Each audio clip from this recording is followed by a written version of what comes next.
one of my colleagues is a brilliant man. So he's a board certified neurologist. He's a board certified psychiatrist.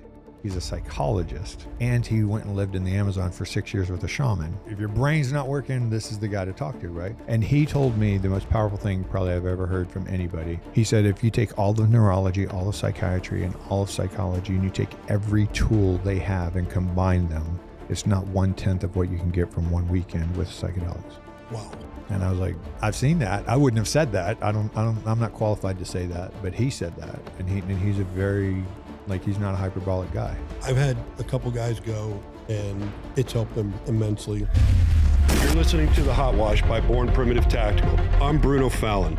I've spent my 4-decade career in some of the most elite units in the United States Special Operations community, where I learned that elite operators aren't made overnight. They're forged through hardship, discipline, and relentless drive. In each episode, I sit down with the most accomplished and innovative leaders in special operations, industry, coaching, and athletes of all disciplines. Let's jump right in. Hey everybody, welcome back to The Hot Wash by Born Primitive Tactical. I'm Bruno, still the same guy. We got a great guest here. This will air later, but it's the day before Veterans Day, and the topics we're going to talk about is really appropriate for my guest today. So today, I'd say we have Kirk, because that's what he's going to go by, but we're going to call him Dr. Kirk Parsley, because that is your official title. So welcome. All right. Thank you. Thanks for having me on. Hey, great to have you on. What's cool about this is you also have a podcast, so you know the deal. One of the coolest things, I think, and just to open this up, is your background is very much like mine. You joined the military when you were 17. You went in the SEAL teams. And then down the road, you became a medical officer. Was still a medical officer with the teams, and then have gotten to where you're at now. And guys in the community know you well for what you've done. And like we were talking about off camera, you're known for helping guys with sleep, but there's so much more to it, isn't there? Yeah, there's way more to it. Way more to it. Just scratching the surface. So how long were you a team guy before you became a doc? 6 years. Okay, so 6 years, definitely enough to get a bite, and to know what the guys are dealing with. Yep. And then how long have you been a doctor now? Since I started medical school in 2000, so officially a doctor since 2004, so 21 years. Yeah, 21 years, so no rookie. Yeah. No rookie. Not at all. Yeah. I think it's amazing because some of the stuff that I'm tracking from our conversation, some of the things that are mainstream right now, I mean, sleep is the biggest issue, but you're one of the first people to ever get involved with ibogaine. And, we've had some really good success with that, and that's getting a lot of traction right now. I'm going to want to come back and talk to that. Yeah. But you really have kind of been one of the first guys to ever talk about operator syndrome. Yep. Which, I mean, talk to me about how you even flipped that switch. Yeah. So, so what happened oddly, in the military, they let you do the first year of your residency. Then they make you go out and do a general practice tour. That's how they have general practice physicians. Otherwise, everybody just specializes and stays in the hospital, right? And so you can control where you go a little bit. If you go to dive school, you can go work with SEALs and divers and whatever. If you go to flight school, you can go do air wings. And if you just go wherever they say you're going to be on a ship, right? So I had no desire to be on a ship, and I wanted to go back to the teams. One of my decisions, one of the reasons I made the decision to go to the military's medical school, because I got out of the military completely, and I had no intention of going back in. But when I started applying to medical school, I found out the military had their own medical school, and I was already married. I already had a kid. I had another kid on the way, so it was pretty much a no-brainer. Hey, go there where they will pay you to go to medical school. I could support my family while I went to medical school. And I figured I'd be able to get back to the teams, and I did. And the whole time I was in college, I was working at San Diego Sports Medicine Center as a PT assistant. So I had a really good background in sports medicine. Orthopedics was kind of where my career was going. And I got to the SEAL teams right when they were, the way military goes, like the idea wasn't new, but the funding was new. It's like 10 years after the idea came along, we were going to build our first sports rehab facility. Right. And I happened to be showing up literally the same week that funding came through, and they're like, "Hey, you should be in charge of building that, given your background." I'm like, great. And so, we had a great budget. Um, Kind of that was the momentum at the time. You know how that goes. Leadership was all about it, and they're like, "Go get them." And we hired people from professional sports teams and the Olympic Training Center and D1 colleges, and like we're getting the best people in the world to come work in this facility. And then I was the dumbest guy around because I hired all these Experts. brilliant experts, and I've been a doctor for like 4 or 5 years at this point, right? And so when you're the dumbest guy around, they put you in charge, right? And they say, well, you're now going to supervise everybody. So I didn't really have a job, to be realistic, right? I'm supervising people who know orders of magnitude more than I do about what they're doing. But I had an office in that facility, and all of our communities, worst thing you can do is put them on a bench, right? Right. So who's the most likely person to put you on the bench? Medical. The So you doc. don't tell that guy anything, right? But what had happened was, I'd been a SEAL recently enough to where there were a ton of guys there that I'd trained and deployed with. And so people knew me and they trusted me, and they'd come in, they'd shut the door behind me and say, "Hey, dude, Here's what's really going on. between me and you, Yep. let me tell you what's going on." And it was essentially, the operator syndrome complaints. At that time, I had no earthly idea what to do about it. I was like, and I told him, I was a matter of fact, I'm like, I don't have a clue, but we'll figure it out. Like we'll figure it out, right?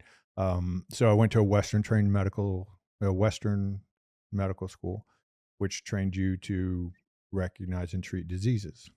Well, these guys didn't have diseases, right? They came in, they're buff, they're in shape, they're they're getting after it. They're still doing what they're supposed to do, but they aren't sleeping well. Well, actually, I take that back. Nobody ever complained about sleep because it's part of the culture, right? Part of the culture. You're right. So nobody said a thing about sleep.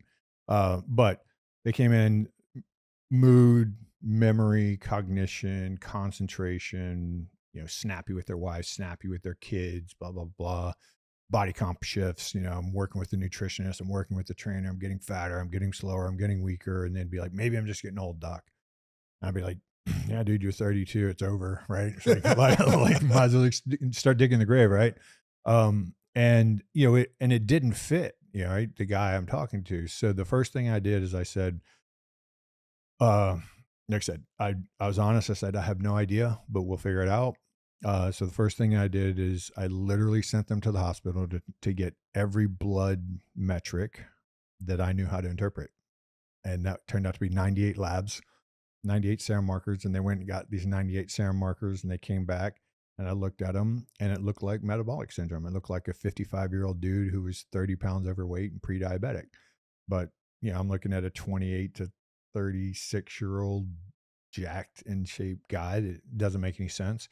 And the communities, like, I hadn't even helped them yet, but because there was a promise that I would help them, they'd be like, "Hey, you need to go talk to him," right? So now you're getting a revolving door. So now I have like 300 guys come in, and they've told me the same story. So similar that I'm wondering if they're coaching each other, because that wouldn't be beyond the community, right?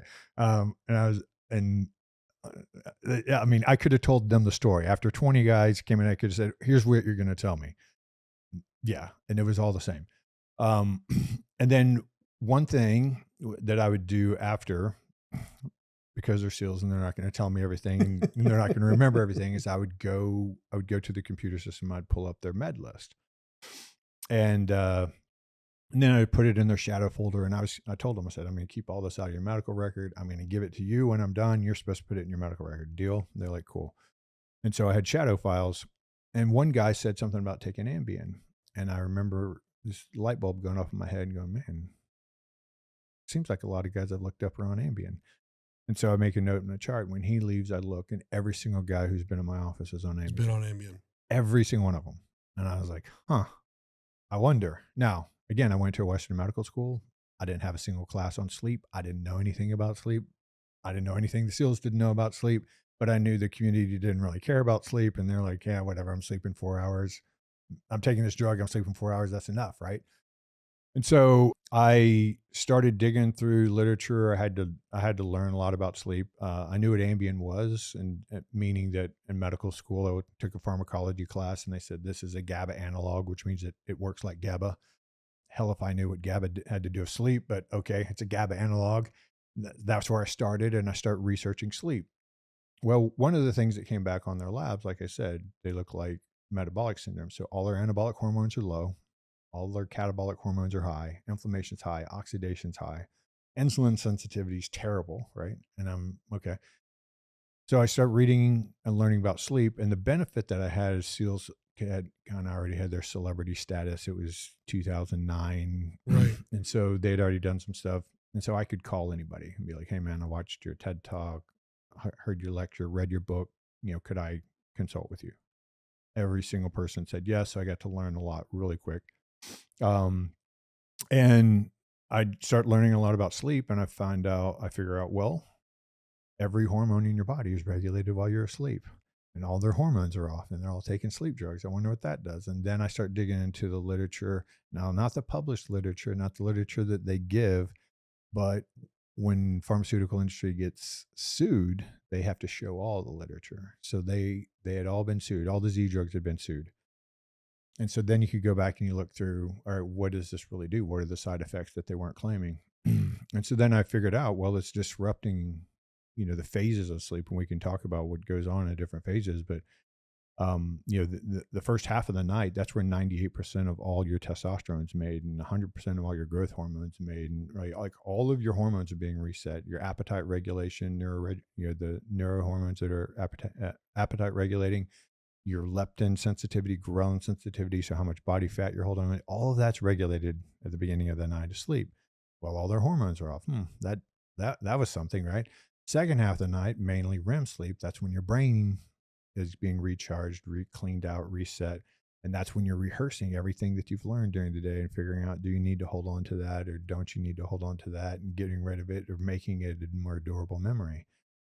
And so I'm like, well, hell, they're using alcohol because they're SEALs. They're using alcohol and sleep drugs.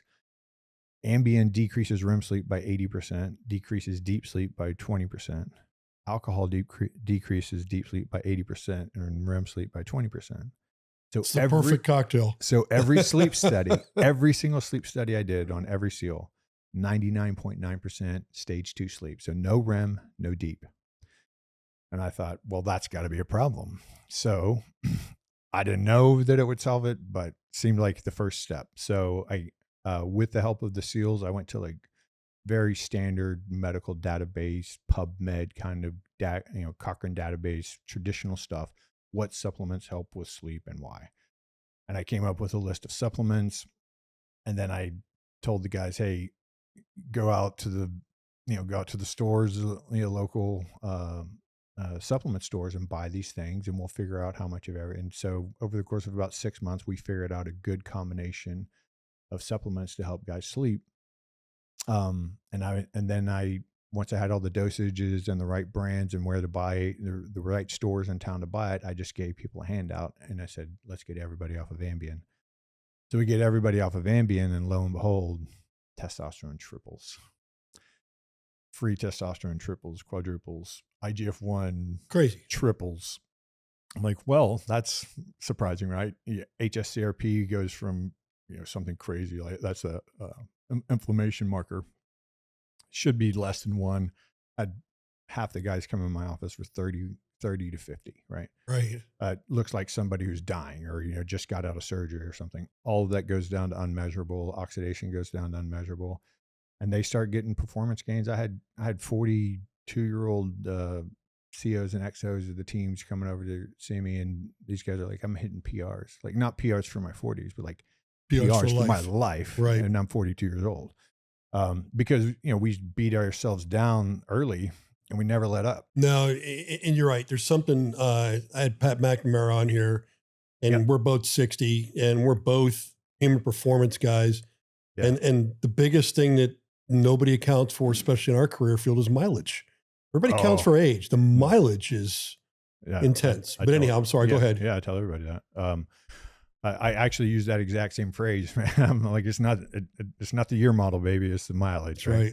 right. And so I get everybody off of the sleep drugs, and it's probably, it's an 80% solution for 80% of the guys, Which is amazing. which is amazing. Yes. And we had these pre and post retreats, kind of similar to what C4 does now. We did that with the whole team before they deployed and when they came back to give their family resources, kind of prep everybody for what they're going on. And we would bring in all of these people that people were interested in hearing talk. So Rob Wolf is like the founder of the paleo diet and all of that. John Welborn, CrossFit guys, whatever. And we bring in these guest speakers, and they had me for free. So I lectured at all of these. And so I would be up there lecturing, and all these New York Times best-selling health influencers. We didn't call them that then, but that's what they were. They were health influencers, and they're like, oh man, this is really amazing stuff. You want to come on my podcast? I'm doing this symposium. Could you want to come and speak? And I became the sleep guy because I was talking about how sleep affected your hormones and performance. Now that, of course, we already had other experts there, but I always tell people sleep, exercise, nutrition, and stress mitigation. That's the lifestyle. You have to optimize all of those, and then you could start adding gadgets and gizmos and compensating. Because there's an ideal way to live your life. There's reality, and you have to compensate in the middle, right? And so I started. I started kind of going further, and then my last year there, I just happened to be at a symposium where they were covering TBI, and I had a guy with TBI. No, actually, every guy had TBI, but I didn't know this because when I was in medical school, what I learned was that in order to have a TBI, you have to be physically hit in the head, you have to lose consciousness. If you don't, those two things don't exist, you don't have a TBI. So I had a guy who had been, RPG had hit, 2 feet from his head on the wall behind him or whatever, couldn't sleep. So he was a guy who was working on it. So I'm going to go to that. So I go there. There's a guy named Mark Gordon who does a lot with veterans. And he starts throwing up his case reports, and he starts showing all the labs of all of his guys with TBI. I'm like, well, that looks exactly like what you're dealing with. Exactly like my labs. So I said, I wonder. So I start doing research on TBI. Turns out it takes 1.09 Gs to cause a mild TBI. They found this in a big research trial, big universities, Yale, Harvard, Oxford, like big study. 1.09 Gs, which they got from the acceleration changes on a roller coaster. So I'm like, okay, well, how many TBIs do I have, right? And this is before we had figured out the overpressurization injury. And so I'm like, okay, well, we need to start doing that. So I started getting guys into hyperbarics just because intuitively to me, that seemed like that would make sense, right? When your brain has inflammation, it's got nowhere to go, right? The skull doesn't let your brain swell, so it just increases the pressure, which decreases the blood flow to the brain and decreases oxygen to the brain. So I'm like, well, let's get in a hyperbaric chamber. You don't actually need blood flow to get oxygen to your tissues in a hyperbaric chamber. And let's see what we get. And then that started leading to me talking to other guys who are working with TBI with transcranial magnets and transcranial ultrasounds, all that stuff. And then I know I'm going on forever, but one additional story. I had a guy, this is kind of how all this came together into one body of work. I had a guy from the East Coast who had been in an MRAP that was hit by an IED, broke his neck. He was getting med boarded out. He didn't want to be med boarded out. He was a very big, very aggro, very strong, very pissed off man. And I said it half jokingly, but it was only half joking. I was like, if anybody's ever going to come murder suicide in my office, it's going to be this dude. And he would come sit in my office this far apart, and I would talk to him for 2-3 hours a day because he didn't have anything to do. He was just waiting for his med board. And he had these black, those eyes. He had these black eyes, just like death staring me in the face. I felt like he wanted to kill me at all times when we were talking, no matter how well the conversation was going. And he was on 13 psych meds. He had been through NICO. He'd done all of the stuff. He'd Right. done everything. He'd been in the system for 3 or 4 years trying to cure him. They're med boarding him out. Unbeknownst to me, when he gets out, he says, "I'm not dying this way." Throws all his medication in the toilet. Gets on a plane to Peru. Flies down to Peru. Lives in the jungle with a shaman. Does Kundalini yoga 8 hours a day. Does ayahuasca every third night. Lives in the jungle for reasons I still don't understand, nude for 30 days. 6 months later, 6 to 9 months later, I run into this guy at a fundraiser. Now I'm a doctor for 3,000 dudes. Lots of times people come up and start talking to me, and it takes me a few minutes to figure out who they are, right? So he sits down across from me, and we start talking. We're talking, and I can't figure out how this. How do I know this guy? I'm like, how do I know this guy? Right. So it's only been like 6 months, and he sat in my office. I'm not kidding you. Every single day for 2 hours a day. He changed that much for 6 months, and I couldn't figure out who he was. And so he finally says something, and I was like, "Hooch?" He goes, "Who the hell do you think I was?" Like, I don't know. You still don't look like Hooch. Like, even now that I know that's who you are, I don't know this. He has these big, bright blue eyes. He's got this smile. His face moves different. His totally different person. Different. He's lost like 30 pounds. He's like a completely different human being. I said, "Okay, tell me what you did." So he tells me the story, and I'm like, "All right, well, check. You know, that's interesting to me because I've always thought that psychedelic drugs are just an excuse to get high and call it spiritual, right? It's just for people who like to do drugs." But it's like, okay, mental note. I'll maybe consider that as I'm getting out. I was getting pretty close to my time, and then just like a few months later, a couple of doctors from Mexico call and invite me to lunch. Being the SEAL doc, everybody wants to sell you their snake oil, right? And they take me to lunch, and they're telling me how there's this drug called ibogaine that cures opiate addiction in a single night. And it does. The research on it's phenomenal. 85% success rate at a 5-year mark from one treatment. We don't have anything in medicine we don't have anything that's within 2 orders of magnitude of that, right? Like, that is like ridiculously successful.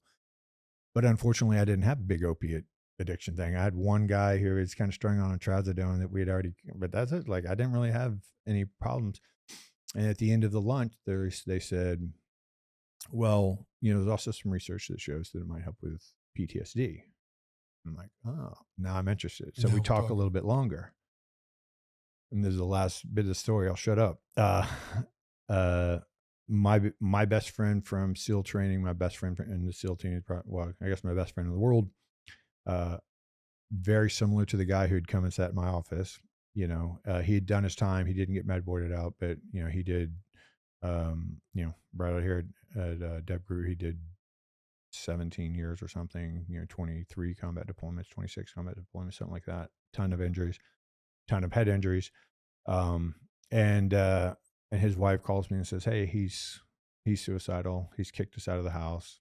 He's got his guns out. He's writing a suicide note." And so I go, "Yeah."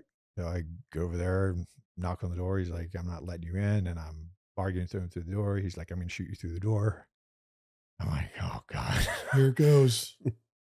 All right. So I think about it. I'm like, could I drive away and him die? I'm like, "All right, shoot me through the door." So he lets me in. We sit there for a few hours saying nothing. Then he very logically, he's not drunk. He's not on drugs. He very logically shows me this 6-page letter that he's written as to why it's better for him to be dead. And like, he's like, "You're not talking me out of this." Like, and it actually wasn't that bad logic. I was sitting there reading it going, I could see where you could get here, but the problem is none of us want you dead. Like, you're missing that. Like, we're all going to suffer for it. You're not adding that into it. And I said, "Hey man, there's this thing in Mexico that I just learned about." Oh, I didn't tell you this part. Right after I met with those guys, I go and I look up ibogaine. The first thing I find is a study about 2 guys who died being treated with ibogaine, and the doctors who were supervising them were the same 2 doctors who taking me to lunch. And I'm like, all right. So I tell him, I'm like, "Hey man, there's this thing down in Mexico, and it might kill you, but you're going to kill yourself anyway. And so maybe, what do you think? And so he decides to do it. We take him down there. I call the other guy who had gone to Peru and lived there for 30 days. I call him and say, hey, I have no idea what I'm getting into. Can you come down and be with us? And he came down there with us. My buddy had an amazing transformation. One of his best friends uh, was Marcus Capone. And so he got Marcus treated right afterward. Marcus Look what Marcus is doing and today. now Marcus and Amber Yeah, decided, hey, this is so powerful. We got to get this for everybody. And so then they started their foundation based off of that. I didn't realize that's how it started. Yeah. I mean, I obviously knew Marcus from Damneck, and it is so powerful what the two of them are doing right now. Yeah. I didn't know that was the origination of it. Yeah. So yeah, and their gala is coming up here. I'm heading out to San Diego for that next week. I'm on their advisory board, but I don't do much with them, unfortunately. So that I want to back up for a second and go to the sleep thing. I still think it's a huge issue in the community. I Mhm. still think, to me, I mean, the amount of, and I don't know if it's just the way we've gotten, but the amount of caffeinated drinks that we're drinking and the lifestyle we have, sleep is in the community rough. And I finally have gotten to a balance where I sleep at night, and I'm not an Ambien guy at all. Matter of fact, to me, the concoction that is working for me, believe it or not, is I am taking a pro hormone that's a liquid that is made by a company that helps release HGH. It's called BioPro. Mhm. And I'm taking zinc. And every now and then when I'm really cannot crash, is I've actually started taking a CBD drink that Mhm. helps me. And I'm finally sleeping. Yeah. I went decades where I thought 4 hours was normal. Yeah. A lot of it. And, when you start getting older and you're not recharging, but now I'm sleeping, and it's crazy for me because at 60, I am strong, I am lean, I'm sleeping, and it's all for me sleep. Right. But it's what a game changer. I don't care what you do in the nutrition and in the gym if you don't have that sleep. When I started doing that lecture series, I said it I said it a minute ago. I said there's 4 pillars of health. There's sleep, there's nutrition, there's exercise, there's stress mitigation. This is way back when I was first learning about it. The more I learned about sleep, what's the worst sales pitch in the world? This fixes everything. But with sleep, it's true. Like it You're right. literally is the truth. And so what I eventually moved over to is I now say there's 3 pillars of health. All right. There's exercise, there's nutrition, and there's stress mitigation. But those sit on the platform of sleep. The foundation is sleep. Because if you don't, when you go to the gym, do you get stronger? You get weaker, right? You get weaker. You come, if you do what you're supposed to do, you That's come right. out of it weaker. You turn When to- do you get stronger? when you're sleeping. While you're sleeping, right? When you learn, do you learn it that day? No. No. You learn it while you're asleep. That's when it becomes a long-term memory. When you have an argument with your wife, do you emotionally categorize it well that day? No. You do that while you're asleep. Fight off infection, repair damaged tendons, sprain ligaments, whatever, all of that. Like the whole point of going to sleep tonight is to recover from today, right? You have to repair because you damage yourself, but you also have to prepare because you've drained a lot of resources and you have to reallocate all those resources. So the whole purpose of going to sleep tonight is to repair from today and to prepare for tomorrow. And the way you're wired, man, it takes 8 hours. And you can put all the butter in your coffee you want, wear whatever gadgets and glasses and do anything you want to do, but it still takes 8 hours to recover from being awake for 16 hours. And the harder you push it during those 16 hours, the more important those 8 hours are. And you can't get away from that. The problem is if you decide, hey, if I went to sleep tonight and I could completely repair 100% and then completely restock the shelves and completely repair for tomorrow, I would wake up exactly the same every day. I would never age. So essentially, aging is the lack of your ability to repair. So if I choose to sleep 6 hours instead of 8 hours, I'm choosing to age 25% faster, right? I've lost 25% of my recovery. How does my body compensate the next day? Tomorrow still comes at the same time. I still have to do all the same stuff tomorrow. How does my body compensate? It compensates by releasing more stress hormones. Stress hormones are catabolic. Those That's are right. breaking you down. So you're eating yourself, you're using yourself as a fuel source to get through the day because you didn't sleep well enough. The West Coast, I had a lot of buy-in because I was there and I was lecturing all the time and I was talking to them all the time, and Trade It took me to their sites and I worked with them on their schedules, and we blacked out their sleep spaces and made them cold and put red lights out when everybody's supposed to be sleeping. We did all kinds of stuff and we had a lot of buy-in.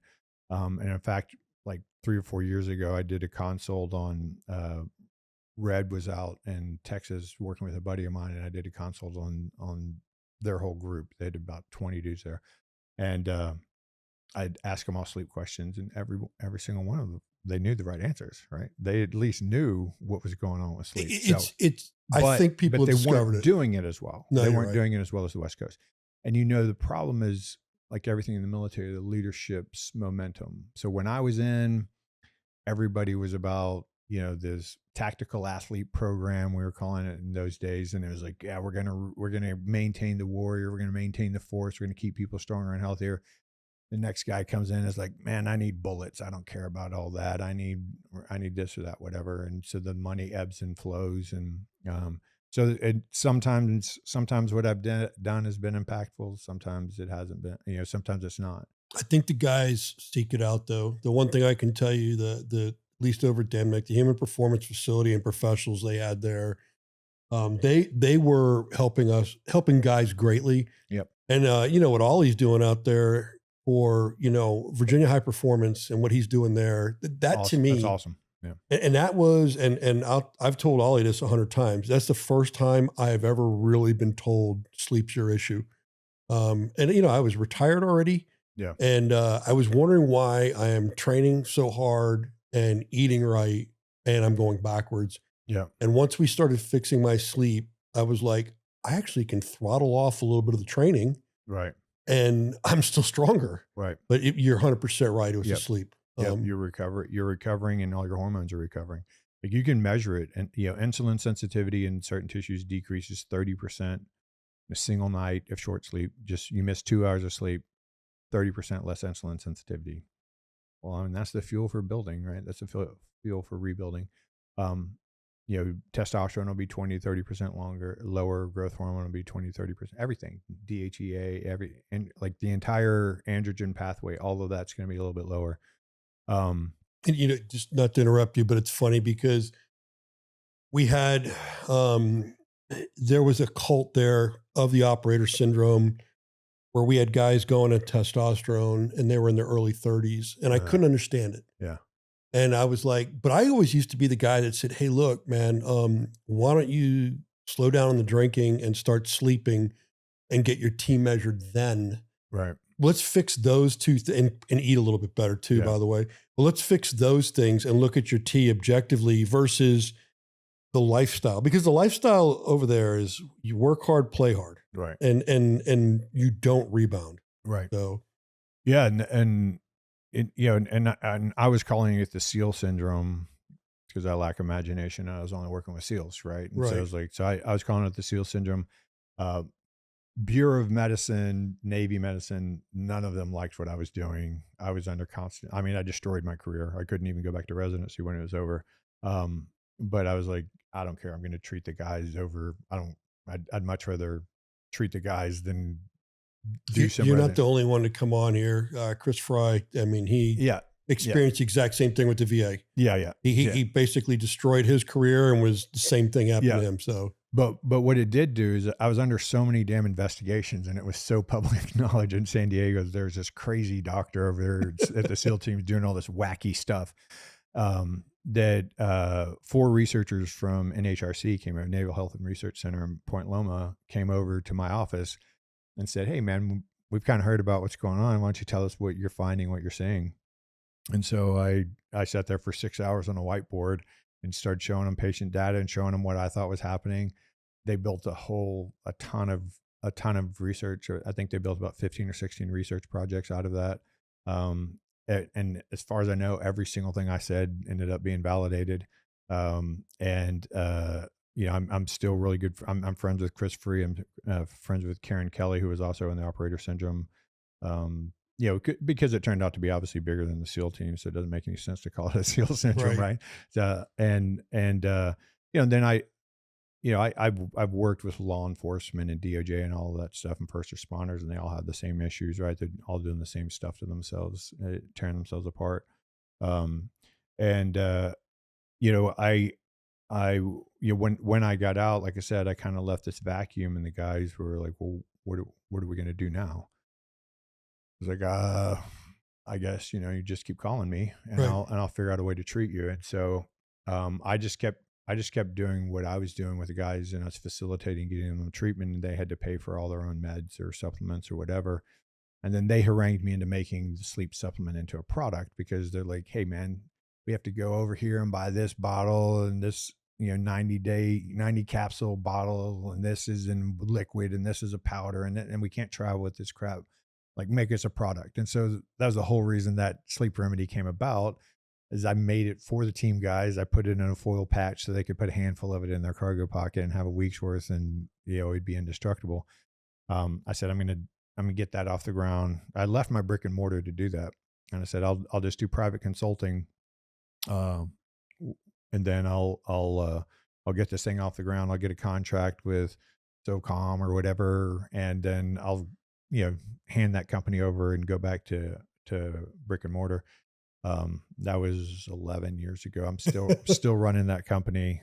Still a successful company, but I still don't have a contract with any special forces or anything, any military contracts. But the vindication of all vindication was 6 years after I got out. SOCOM hired me to come do 2 days of lecturing that's on the portal with all of their medical staff, and anybody else who was interested in the auditorium. And I lectured for about 12 hours on all of the stuff that I was in trouble for, that I got in trouble for in the military, which all kind of became more or less like their standard of treatment. Yeah. And, Yeah. and I really got interested in the whole, why is it being suppressed? And one of the things told to me by a guy wearing 3 stars that straight up that it's not good for recruiting. Mm. He's like, to publicize that what we do for a living, Breaks people. Yeah. the stress, how we break people, the blast effect, we can talk about that and Yeah. everything, that it's really not good for recruiting. And I kind of chuckled. I looked at him and I said, not a single guy I know when we joined would let that stop us. We joined for the mission. None of us were thinking about the back end. We're all thinking about, I want to go do this mission. And it depends on what got you in. I've heard, my personal quest was, I want to do the fucking hardest thing there is out there. Right. And this seems to be it. Yeah, But I heard your story. It's almost identical, man, yeah, to mine. Like I was the same way. I didn't even know what the hell a SEAL was when I joined the military. I just heard it was the toughest training in the world. I wanted to do that, and they could have told me, "You're definitely going to end up in a wheelchair at 50." I'd be like, "If I live to 50, I yeah, don't care, right?" no Like, clue. I mean, and and it's, what they miss is that if they would be honest about it, if they would be forthright about it, we could mitigate it while you're in the teams, right? Because right now, I get guys when they're getting out of the military, when they're getting out of yeah, special and forces, it's so and they're different. so broken. But I need a full year to recover them to a place where they can go out and compete and do another career, and like, you know, because they're going to be competing as 25-year-olds in their MBA program, whatever. And it takes a year for me to get them probably 50 or 60% to where I can get them. It takes 2 years to kind of get them back up to where they should be. But man, if we could say every 5 years, right? Something like that, every 3 to 4 years, I don't know, a certain number of deployments, then you have You go into this you have a cycle. 3 month recovery where you're Yep. doing HBOT, you're doing light beds, you're doing, like, let people do, you know, when I got there, they knew the hormones were off. Yep. And they had known the hormones were off for 10 years. And they told me when I got there, that was a big problem, and they didn't know what was causing it. But the theory was, well, it's guys who took steroids and abused steroids, and I was Yeah. like, I I don't think don't think that's that it. would be that ubiquitous, right? Because, you know, there are guys in the military who do that, but it's not the majority of guys No, it's by any not. stretch.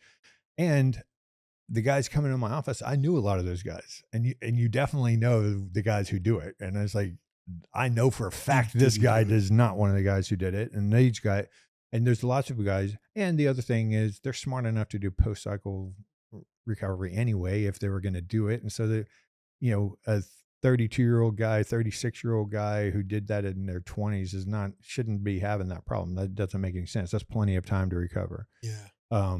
And so they weren't willing to listen to that, but the sleep they were willing to listen to. They're like, well, we can get people's hormones back up by sleeping. We'll do that. I wasn't allowed to give anybody hormones. I mean, being a Western trained doctor, guys come into me with a total testosterone of 256 and he's 28 years old. I'm like, holy shit. This guy needs testosterone. That's right. But I couldn't give him testosterone, right? That's a disqualifying drug. I got in trouble for giving people Arimidex, man. And I'm like, all I'm trying to do is get his estradiol from 160 down to, something reasonable, right. 20, 30, 40, something like that, so that he can have more testosterone. And, so the military definitely gets in their own way with it. It's happening again. I mean, I'm sure you've talked to some of the guys recently. I know definitely on the Navy side, there was exclusions to allow guys to get hormone therapy, and guys were, getting it. And then all of a sudden that was wiped out. And now they're restricted to the water list. Not do that. Yeah. You could not do that at all. When I was in, I had a guy come in my office. He was, I don't remember his exact age, but he was, late 20s, early 30s age.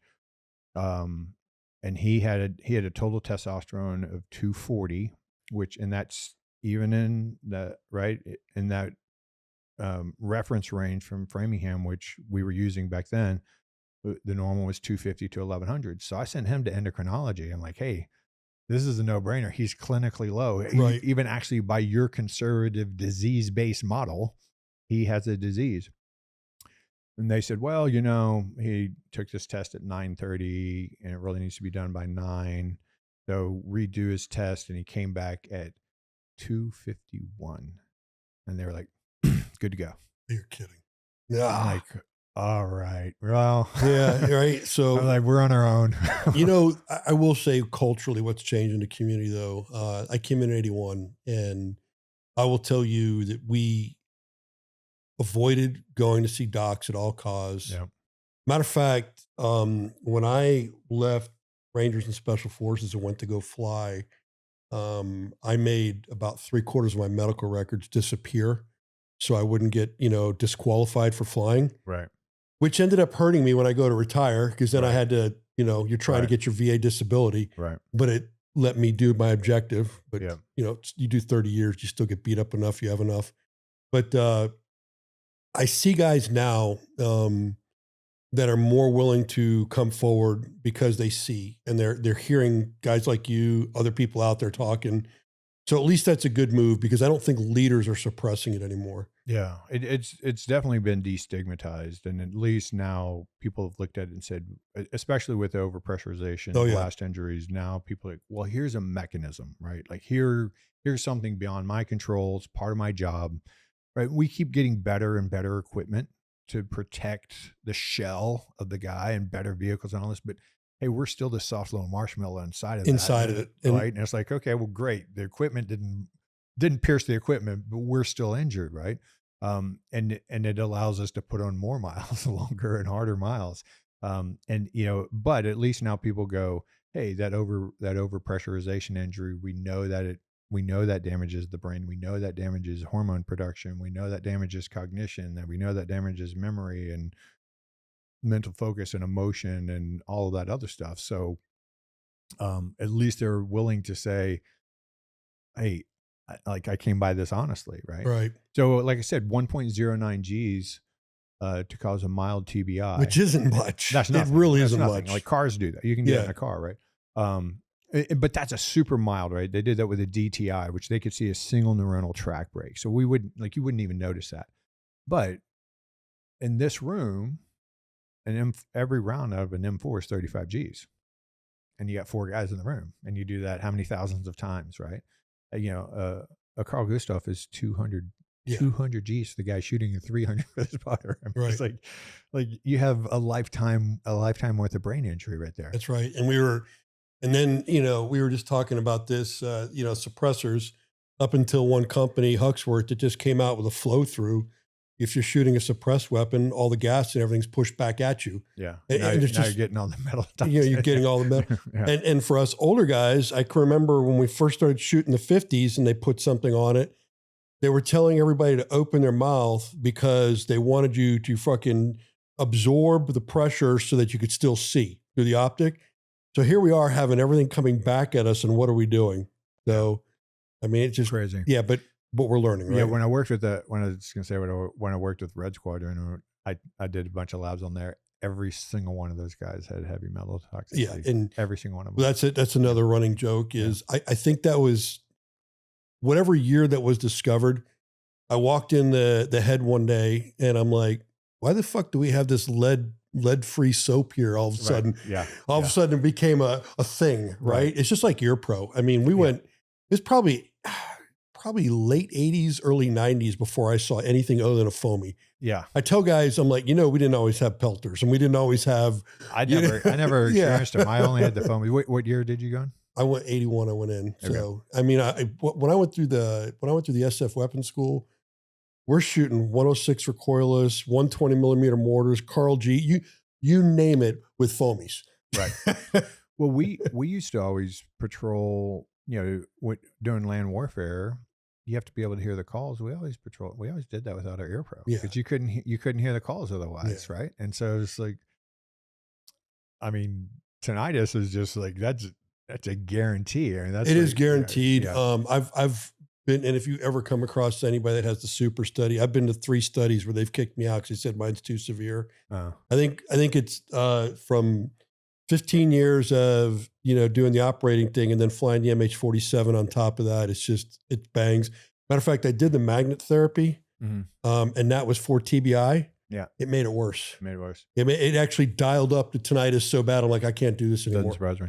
So, we got to come out to Arizona and visit me because we can do some stem cells up here. It's called sphenortal. I've had probably half a dozen guys go to zero. Really? On tinnitus, yeah. I would go to zero. I would go fucking anywhere for that. Yeah. Slabensky he was in my budge class. Yep. And he came out, the same guy I work with, got his done. It was a miserable experience for him because he had so much toxicity in his brain to flush out, whatever. But he said, man, his tinnitus was gone. And that was the first thing the doctor told me. He's like, hey, man, and it cured his tinnitus. I'm like, nothing cures tinnitus, dude. What are you kidding me? I've been trying to get people to get rid of tinnitus in guys for 20 years. And it's not 100% guaranteed that it's 100%, but every single person's way better. I mean, I've had it since I was, first in the teams. Yeah, mine is banging. It never like I got asked recently if there's one thing you could get rid of or fix in your life, and I'm like, this fucking tinnitus. It just never goes away. Yeah. So. Yeah, it's louder than that fan or whatever that's behind you right now. That's like right. I can hear it. I can barely hear that fan because the tinnitus is louder. One of the things I want to back up on, and then we'll move past sleep. I'd love to hear your thought because it's something talk to me about naps. How do you feel about that afternoon, 45 minute to an hour nap? Yeah, so naps are great. There's actually a book. The author's name is Sarah Mednick, Mednick, I believe. UC San Diego sleep researcher. He has this book. It's a short read, tiny. It's almost a pamphlet. It's such a small book. It has this little wheel on the outside of it, and she compiled, just sort of an abbreviation of all of the studies around sleep. You can use sleep as a performance enhancing tool, not just nighttime sleep, but you can use naps as a performance enhancing tool. And I've done this with fighters, right? So guys who are, they're strikers, they're going up against a grappler, right, vice versa, whatever, and they need to cram for 8 weeks. So if you take a short nap, 15 to 20 minute nap, you will restore creativity, right? Ability to think of novel ideas. You go out to about 45 minutes, you restore executive functioning, right? Your ability to solve problems, plan, schedule, things like that. You go out, somewhere between 90, probably around 90 minutes is ideal. Anything over 120 minutes we call sleep, and that will interfere with your nighttime sleep. But as long as your nap ends no closer than 3 hours before your bedtime, it shouldn't interfere with sleep. But you can actually get the benefits of sleep. So, you've probably heard of the glymphatic system Yep. now, right? Where you're flushing the waste products out of your brain. You can start getting that in a short nap, right? And so even if you're getting adequate sleep, if you're working really hard, just like if you work your muscles really hard, your neurons get depleted. You take a nap, you can restore some of that. So I've taken guys. There's this fascinating research. There's lots of them, but sort of an amalgamation of it would be like if I took somebody who was sleeping really well, like say you had a great sleep schedule, slept perfectly every day, or close to it, and I brought them in, and I said, "Hey, man, I'm going to teach you this new task. 7 o'clock tomorrow morning. I want you to come in, and I'm going to teach you how to type with your left hand, or just do something novel, whatever, or test you on something that's your thing, right? It could even be your performance issue, like sports or playing a violin, whatever the hell it is you do. And then I'm going to call that your baseline. And then I take 2 hours of sleep away from you, and I say, we're going to test you again tomorrow, and you'll come in with 6 hours of sleep, and you test, and you'll do worse. No big surprise there for most people. You ask people, how do you think you did? I did worse. I didn't get enough sleep. However, if I say, come in at 7 o'clock in the morning, you're sleeping well. Come in at 7 o'clock in the morning. I'm going to teach you a skill. I want you to come back at 7 o'clock tonight. I'm going to test you. You'll do a little worse than you left your training because there's some decay. Now, with no additional training, you go home, you go to sleep, you come back the next morning and test. You will do better than you ended your training the first day. So you actually got better just from sleeping. So they extended this to nap. So will this work with a nap? Right. So now do the same thing. Come in at 7 o'clock in the morning, learn a skill. Once you take a nap around midday, come back at 7 o'clock tonight. The people who take a nap at midday, come back at 7 o'clock at night, they perform just like the people who've gone home and gone to sleep. Then they go home and go to sleep. They come back and perform even better the next day. So they get 2 days of learning. I've worked with UFC guys who can take 2 naps in a day. Really? Yep. You get them to take about 45-minute naps, and they essentially get about 3 days of training in a single day of training by doing that. Damn. Yeah. I love it's it. pretty cool. And you can do it with anything. You do it with cognitive skills. You can do it with anything you're learning, memorization, anything. But you can take that, and it needs to be at least that long of a nap. For a fighter or something, you want to recover. Like these guys are young, so for the most part, that's not a big issue. But guys in our age group, we'd want to be able to take probably an hour and a half nap in the middle of the day to recover some of our strength and endurance and all that stuff, and be able to train again. I'm a huge proponent of it. And I know some other people that are athletes that are my age and it just seems to me, if I have the opportunity to take that nap, and I like about 60 plus minutes, Yep. that if I go train after that, I'm firing. I'm ready to go. I'm the same way. So, and I've been doing that for years. When I started, when the SEALs harangued me into making that sleep supplement, like I have no idea how to make a supplement. I have no idea how to run a company. Like I'm a doctor. I have no idea how to run a business. I had to learn all of that. So it was a steep learning curve, and I paid the bills by doing private consulting. And so I was taking an hour nap every single day because I was working from home. So I'd get up, I'd work for 6 hours, I'd take an hour nap, I'd go work for another 6 hours, I'd go to sleep that night. I did that for probably a year and a half. And I mean, I look back on it now, it was like the amount of stuff I was able to learn and the amount of productivity I was able to do. And I mean, I wasn't a spring chicken then. I started that at 43. So how old are you now? 55. Oh yeah. Yeah. So you're just hitting your peak. Yeah, man. Just getting into the good years. So off of sleep and back to something you're talking about earlier, we've had a little bit of talk about the ibogaine and the psychedelic therapy and all that. It's huge now. Yep. And I think it's getting recognition finally. I think people, Congress, everybody's listening to it. Yep. For the people not familiar, can you kind of give an overview? Yeah. So it's fascinating. It's super complex, and nobody understands exactly how it's working, right? Like this is nature's gift. It's been around for millennia. Um, and there are literally hundreds of compounds in all of these compounds. Ibogaine itself has actually been distilled down from the iboga plant to just be the ibogaine salt. So that's the only kind of pure one. Psilocybin, they're giving you that sort of that whole mushroom compound. Ayahuasca, same thing. Um, And eh, those two are a lot milder in treatment, correct? they're milder. I'll get to that in a second. So they all seem to have very similar mechanisms. Now they all have dozens of mechanisms, so it's hard to say exactly what's going on. But when you look at the basic thing, so you and I aren't grumpy old men because of our age. We're grumpy old men because we've been doing things the right way for a long time. Right. And we know that's the right way because that's the way we do them. And we've been doing them that way for 20 years or 30 years or whatever. And what we've lost is what's called neuroplasticity. So our ability to think of things in a new way, our ability to consider a new possibility of doing something in a different way that we've always done. We don't even want to entertain the idea because we know the right way, and that's what's called a durable tract. Think of it as like a superhighway, where like we want to get from one part of our brain to another part on the superhighway. Bam, like that's fast. It's 50 plus years old. We know how to do that. New memories are varmint trails, like little bitty rabbit trails, right?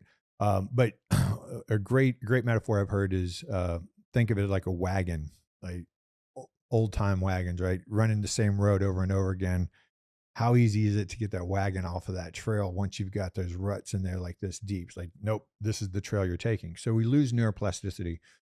So one of the things that uh, all of the psychedelics do is they increase neuroplasticity, which means that it makes it easier for us to think in new ways.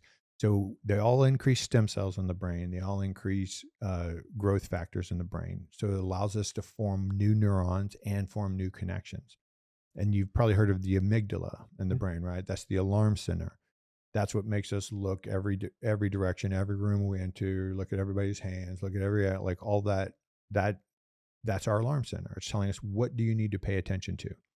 That gets revved up higher and higher and higher. That also controls the sympathetic nervous system, which releases stress hormones, which again are catabolic, which are breaking you down, making you dumber, fatter, slower, older, colder, right? So what the research has been showing with functional MRIs is when people do about what we call a heroic dose. So you can microdose these things, and there's all sorts of debate about what a microdose is and how that works and how long you should do it. And I don't know the answer to that. But when we're talking about treatments, you're doing these heroic doses that are what we call dissociative. So it means like takes you out of your environment to where you're not really paying attention to your environment, and your ability to pay attention to your environment is hampered because it's blended with thoughts in your head, and that's hallucinations. So when you take these drugs, they're increasing all these growth factors. They decrease inflammation in the brain. They increase a bunch of neurotransmitters that makes it easier for your brain to work, easier for your brain to grow. And they decrease amygdala activity by about 90%, which is, you probably haven't been there since you were 5 years old, right? So it's like this huge decrease in alertness, which we could call anxiety, even though guys like us wouldn't call it anxiety. We just say, hey, we're alert, and we're paying attention, and we're being responsible. But you could call it anxiety, right? So as stress hormones increase, our ability to think logically and slowly, methodically is decreased. So when you do psilocybin, ayahuasca, and ibogaine, they all do that. They all have slightly different mechanisms too, but those major components are both increased neuroplasticity. Well, let's say three. They all three decrease neuroplasticity or increase neuroplasticity. They all three decrease brain inflammation, and they all three decrease the amygdala tone or the stress in your brain. Psilocybin, those effects last for about 30 days. If you're lucky, up to 60 days. Ayahuasca can last up to 6 months. Ibogaine can last up to a year. That's 9 months to a year. Ibogaine's fat soluble. It'll dissolve in your subcutaneous fat. And then when you go to your zone 2, you microdose. Got it. Right. And so guys have an opportunity now to have a brain that can think differently. they have a brain that has decreased inflammation, so it's just working better. Their hormones are working better, and they have way less anxiety and self-judgment that comes from the amygdala, and it allows them, it gives them a window of opportunity to change the way they think about certain things. Because a lot of the things we do is dysfunctional as hell, but we've been doing it for 30 or 40 years, and that's just That's how the way we we're do going it. to do it. That's Right? the way we do it. And we won't even consider that it's dysfunctional until you can get outside of yourself. And what the psychedelic experience itself does is give you windows to look at yourself, right? Opens up some doors and said, look in there. You like the way that looks? Do you think that's a smart idea? And you can watch yourself. You know, a lot of the times there's a third removal. You're watching yourself watch yourself do something stupid, right? Like I see myself running the same pattern over and over again. You can't even see yourself doing that Right. when you're conscious and normal. So you're running around in your day-to-day life going, this is just the way you do it. This gives you an opportunity to watch it like a movie. And like we've all watched the movie character go, come on, you're cringing going, come on, dude, why are you doing that? You're, oh, it's so stupid. And you do that to yourself. You watch yourself do that. And you go, oh, wow, that's such a dumb way of doing it.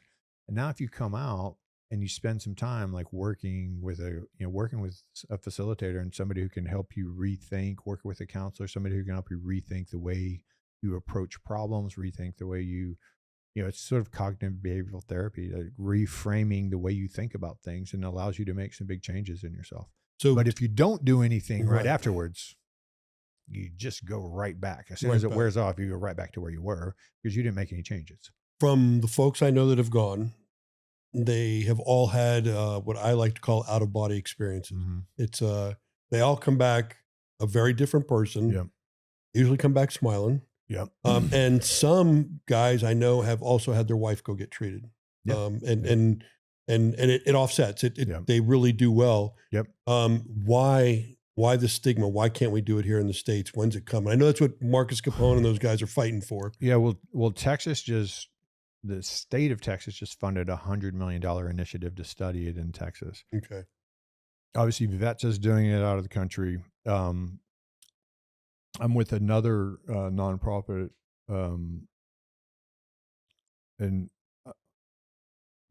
I'm not sure if I should mention the name or not. I don't know if that would be responsible. So, but I'm with another nonprofit in Texas that has formed a sanctuary, and their sacraments are the psychedelics, and so they're federally and state protected to do psilocybin, ibogaine, and ayahuasca in the state of Texas. That's catching on in some other places. Oregon has decriminalized it. I think California has decriminalized psilocybin. I think Colorado's decriminalized. So it's coming. Like It needs to come. They're not going to be able to stop it. I have one of my colleagues is a brilliant man. He is so he's a board certified neurologist. He's a board certified psychiatrist. He's a psychologist. And he went and lived in the Amazon for 6 years with a shaman. And he knows, like if your brain's not working, this is the guy to talk to, right? And he told me the most powerful thing probably I've ever heard from anybody. He said, if you take all of neurology, all of psychiatry, and all of psychology, and you take every tool they have and combine them, it's not 1/10 of what you can get from one weekend with psychedelics. Wow. And I was like, I've seen that. I wouldn't have said that. I'm not qualified to say that, but he said that. And he's a very, like, he's not a hyperbolic guy. He's very conservative man. I've had a couple guys go and it's helped them immensely. Yep. They've all wanted me to go. And my big concern, based on the experiences that they've had, is I personally am not comfortable with being out of body, out of mind in a foreign country. So Right. it's just to me, the risk man. factor. Hey, so I evaluated, like I said, I'm on the board of SFF, and they asked me to evaluate the Jamaica program, and I went down there and I did psilocybin just because I had to evaluate the program. I didn't really have any reason to do it. I think that's where Bear went and did that it is as what well. Bear. Yeah, I talked to Bear about it. So I went down there the first time they did that, and during the day I'm walking around, I'm looking at all the groundskeepers, 6 foot tall dudes, dreadlocks and bloodshot eyes, carrying machetes around, right? And I'm like, I'm about to get incapacitated in this little wooden hut over here with screen doors with all these dudes running Yeah. around and me and all my buddies. I'm like, that doesn't make sense to me. No. And I told them that was my feedback. I was like, the actual drug itself, or we don't like to call them drugs, medicines, the plant medicines themselves, was very similar. I've tried all three of them. I've done all three of them once. Um, and very similar experiences, but that definitely seemed like the most unsafe conditions. I did Mission Within and with the ibogaine down in Tijuana, and they have their own house, and that seemed a lot safer. And there's half a dozen other team guys there who weren't under the influence, so you kind of felt protected. Not that anybody had weapons or anything, but Right. like it felt better. So I agree with you, and I have been pushing them, and they are going to work with the Texas organization. They've started working with the Texas still. So is there, of the three, and again, I'm just trying to help with anybody listening, is each one a different channel for a different issue and personality, or they all have the same objective? Yeah, I think they all have the same objective. Psilocybin, um, there is a sort of a level of intensity. So psilocybin is sort of the entry level. The good thing about psilocybin is there's no what we call LD50, which is the lethal dose for 50% of the people.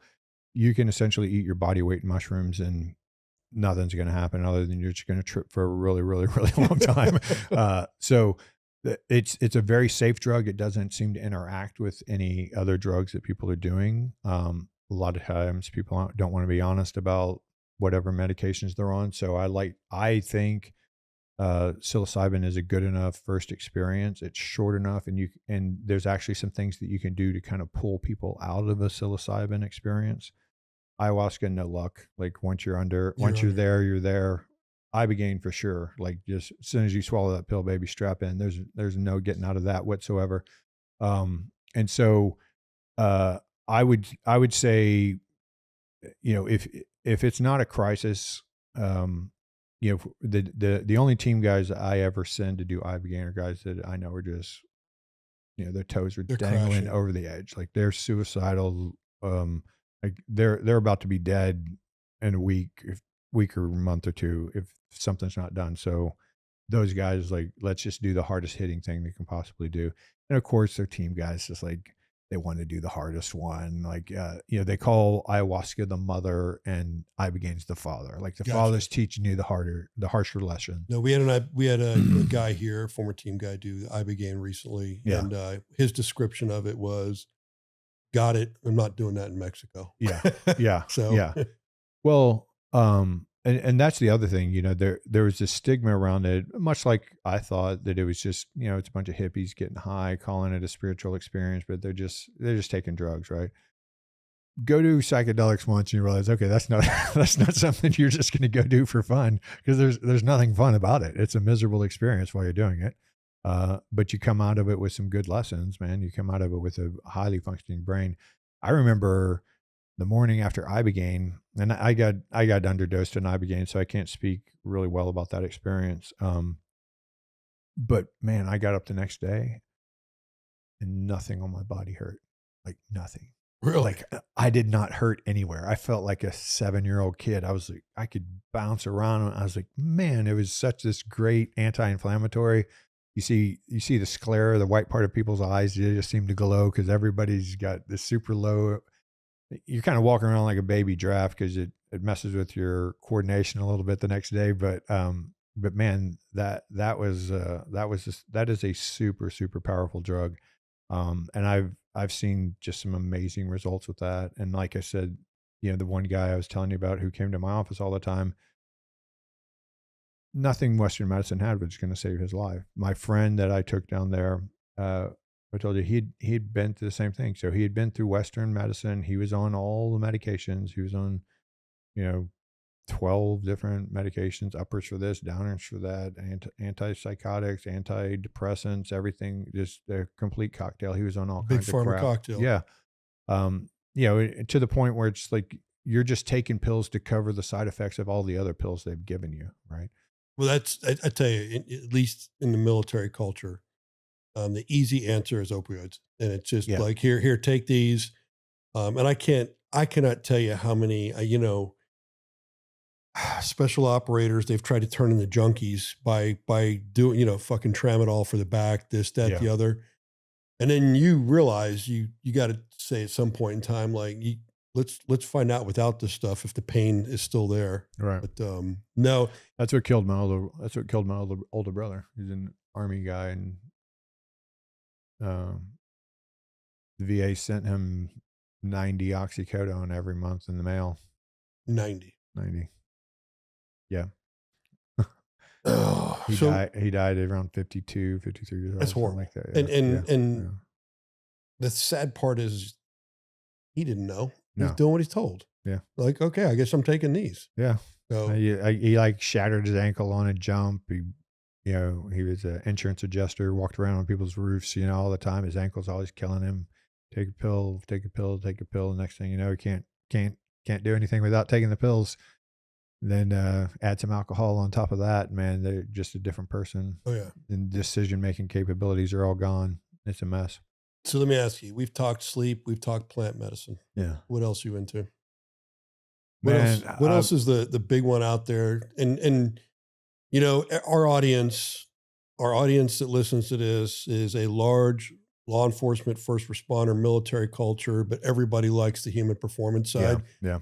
And what we're talking about here, I'll tell you something I didn't know. We talk about sleep, and I thought the military police had a sleep issue. I recently have been exposed to a culture, firefighters. Yeah. These guys and gals, they're in their station. They got to be, in their gear and out the door. So they don't sleep. Yeah. They do not sleep. And then when they're off, their brain clicks and works the same way. I mean, I think this shit applies to everybody. It does. Law enforcement, first responders, firefighters die 14 years earlier than their peers. And it's almost certainly from chaotic sleep. Sleep deprivation. Shift work is classified by the World Health Organization as a type 2A carcinogen, which means we know it causes cancer, or we're pretty damn sure it causes cancer, but it would be unethical to test it and actually cause cancer. So we can't. So we just say, well, it's a very likely carcinogen. So we know it's terrible for people. So for me, lifestyle is everything. When my wife's a nurse practitioner, and she does the same type of work that I do. She works with the wives. We work with, like I said, team guys getting out.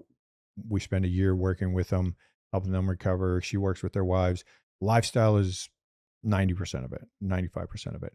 Now, with that said, guys are coming to me so metabolically, hormonally broken that I have to intervene immediately. I have to get their hormones in order. I have to get their proteomics and like kind of everything in order. So I love hyperbaric therapy. I think the photobiomodulation, the light bed stuff, there's a lot of promise there. I've been doing a lot of work with that recently. Transcranial magnets are here and there. It's a hit or miss. I haven't figured that one out yet. Transcranial ultrasound's great, but not very durable. Doesn't last very long. So you got to frequent treatments. I'm hugely into peptides. I mean, I've been prescribing peptides for 8 years. And there's a new peptide every freaking week. There is, and there's a constant game there. I tell you, I did not know the peptide game until about a year and a half ago. Yeah. And it was crazy. I was skydiving over in Normandy, and we were on like our 8th demo jump, and they set the drop zone up backwards, and we did an extremely low altitude jump to get it in. And very experienced jumpers, every one of us came through the clouds, saw the T, turned on the T, never had time to really see where the wind was, and realized we had a smoking tailwind. But I fractured my elbow and completely tore my tricep off. Oh, yeah, I got some great Kevlar bands right here. I heard about that jump. I know some other guys are out there. Yeah. So guys were telling me, they're like, you need to take the Wolverine cocktail. I'm like, well, what's the Wolverine cocktail? Yeah. Well, I tell you what, I did the BP 157, the TB 500, and a form of HGH in one cocktail. My surgeons, everybody involved, could not believe how quick I rehabbed. And here's the crazy part. Because they removed the bursa sacs on here, and because of what they did, this arm is now stronger than this one. Mm-hmm. So yeah. GKU copper as well is another great healing stack for that. Every team guy, well, I work with private clients as well, athletes and post athletes and executives, all that stuff too. But anybody who's been injured or anybody who's going into a surgery, I do that stack on for sure. I just go super physiologic on testosterone and growth hormone. You can't get there with a secretagogue, so you actually have to do growth hormone, but it's a short window. Like it's gonna mess with your insulin sensitivity, whatever. But we're talking, 2 months before surgery, 2 months after surgery, we'll recover after that. Um, but yeah, that BPC 157, TB 500 or TB 4, which is the other form of the TB 500, and the GKU copper. All that's great for collagen, elastin, fibrin, so ligaments, tendons, bone, cartilage, all of that can reheal. Growth hormone, of course, anabolic on everything except really muscles. It does have some muscular effects, but it's not real muscle. That's kind of weird muscle. Testosterone, great for all of the connective tissue and the muscle, obviously. Testosterone is actually also a great anti-inflammatory as well. I use nandrolone, which bodybuilders call DECA. That's even a better anti-inflammatory. So I'll take people super physiologic on growth hormone and testosterone and nandrolone. Start giving them the peptide recovery stack. But man, there's a peptide for everything. There is. And now I'm working with a really good regenerative med doc. The last year I've learned a lot more about stem cells and exosomes than I ever knew before. I've never been really impressed with that therapy until I found a really good practitioner who does the stuff that, again, it's not legal in the States, but he does it anyway, because he's like, well, that's the right thing to do. And if I get in trouble, I get trouble. But the stuff you usually have to fly down to Mexico or whatever to get. Which is crazy, but maybe we can get it all up there to JFK Jr. and he can, because look at the shit that is. It's all coming on board because, I have a couple of congressman clients, and they go to Walter Reed, and one of my clients told me he can get stem cells at Walter Reed. Because I was like, hey, you can come out to Arizona, did it. He's like, I talked to my doc, he said he'll do that.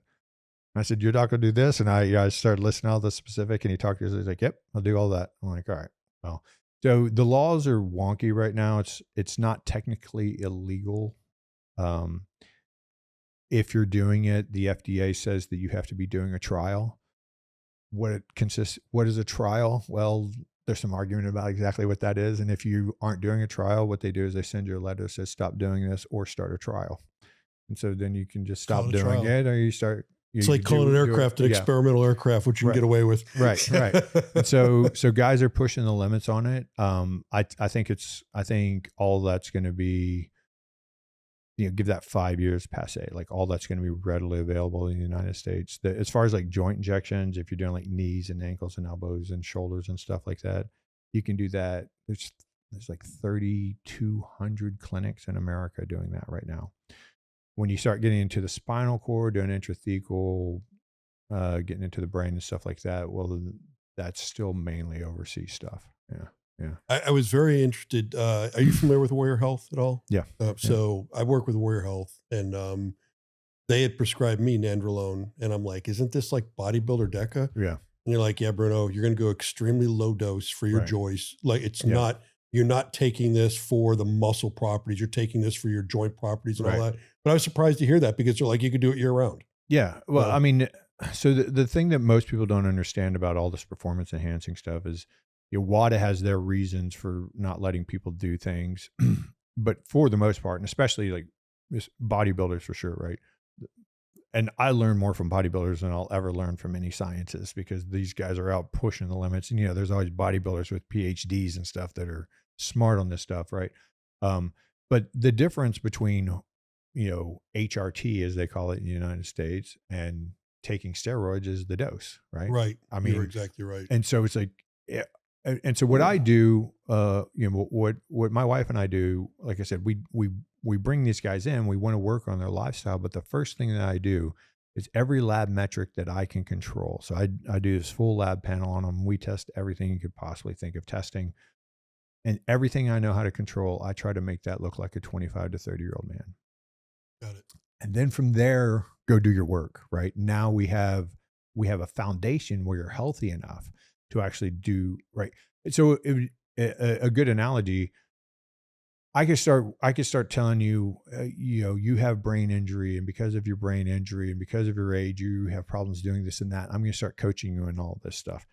Well, you could kind of get through it and get some benefit out of it. But if you did psychedelics first, man, that would be a completely, so this is kind of the same thing. It's like, I'm going to physiologically, metabolically make you healthy, like make you, give you the physiology of a healthy person, so that when you start working out regularly again, and when you're eating well again, when you're sleeping, and all of those things, sleep goes both ways. One of the first things we documented in the Navy when they started doing the research with my work was almost a 1-to-1 correlation between total testosterone and time in bed. If you take somebody's sleep away, their testosterone goes down. But guess what? You give somebody testosterone and they sleep more, right? And so it goes both ways. So you get everybody as healthy as possible, and then you start coaching them on lifestyle. And you spend a year working on their lifestyle, working on their nuances, and they have a chance.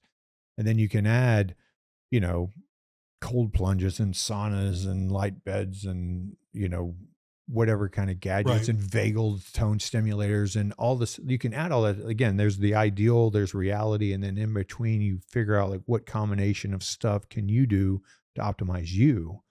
And when I work with people, I say, hey, I don't care what anybody thinks health is. I want to know what you think is, right? Because I'm here to enhance your performance, right? I don't work with disease. Essentially, I'm working with people who aren't performing as well as they would like.